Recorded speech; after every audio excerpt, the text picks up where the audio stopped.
வணக்கம். தாய்மையை போற்றும் அனைத்து உள்ளங்களுக்கும் இனிய அன்னையர் தின வாழ்த்துக்கள்.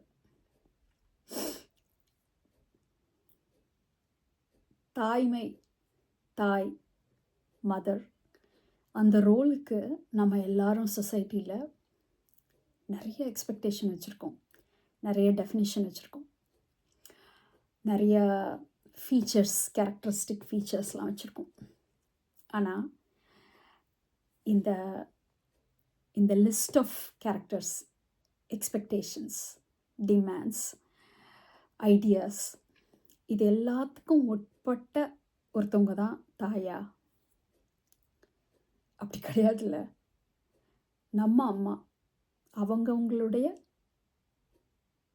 தாய் எப்படி இருக்காங்களோ அது நம்மளுடைய அந்த தாய்மையை நம்ம எப்போ பாராட்ட ஆரம்பிக்கிறோமோ, எப்போ அக்செப்ட் பண்ணிக்க ஆரம்பிக்கிறோமோ, அப்போ தான் உண்மையிலே நமக்குள்ளே இருக்கிற அந்த ஒரு தேவையில்லாத பிம்பங்கள் உடையுது.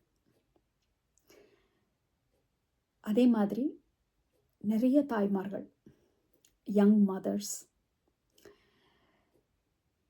ரொம்ப அவங்களே க்ரூசிஃபை பண்ணிட்டு ஒரு கில்ட் ஃபீலிங்கோட நம்ம இந்த ரோலை கரெக்டாக பண்ணுறோமா பண்ணலையா, நம்ம ஒரு பர்ஃபெக்ட் தாயாக இருக்கிறோமா அப்படிங்கிற மாதிரி பர்ஃபெக்ஷனிசத்தை வச்சு க்ரூசிஃபை பண்ணிக்க தேவையில்லை. நம்ம குழந்தை மேலே நம்ம அதனுடைய நலனில் ஒரு அக்கறையோட நம்ம எந்த விஷயங்களை நம்ம எமோஷ்னலாக இருக்கலாம், அறிவுபூர்வமாக இருக்கலாம், லாஜிக்கலாக இருக்கலாம், இல்லாஜிக்கலாக இருக்கலாம். ஆனால் அந்த குழந்தை சார்ந்து எது நல்லது அப்படிங்கிறத யோசித்து பார்த்து செய்கிற எல்லாருமே ஒரு பியூட்டிஃபுல் மதர்ஸ் தான். ஸோ அம்மா அப்படிங்கிறதுக்கான அந்த இறுக்கமான டெஃபினிஷன்ஸ் எல்லாத்தையும் ட்ராப் பண்ணிவிட்டு நம்மளை சுற்றி இருக்கிற தாய்மார்கள், தாய்மை உள்ளம் கொண்டவர்கள் அனைவரையுமே நம்ம இந்த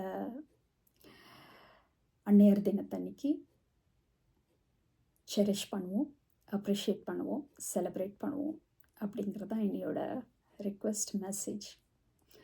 அண்ட் அதெல்லாம் தாண்டி அந்த தாயும் ஒரு பெண், அந்த தாயும் ஒரு மனுஷி. அவளுக்கும் ஆசைகள் இருக்கும், கோபங்கள் இருக்கும், குறைகள் இருக்கும், தாபங்கள் இருக்கும், தவிப்புகள் இருக்கும், தேவைகள் இருக்கும், விருப்பங்கள் இருக்கும். அப்படிங்கிற ஒரு விஷயத்தை நம்ம பார்க்க ஆரம்பித்தோம் அப்படின்னா, ஒரு ஹியூமன் பீயிங் லெவலில் நம்ம பார்க்க ஆரம்பித்தோம். அந்த ரோல் தாண்டி அந்த கான்ஷியஸ்னஸ் லெவலில் நம்ம ஒரு உயிரை பார்க்க ஆரம்பிக்கிறோம் அப்படின்னா இன்னுமே பியூட்டிஃபுல்லாக அந்த உறவு வளர ஆரம்பிக்கும். தேங்க்யூ.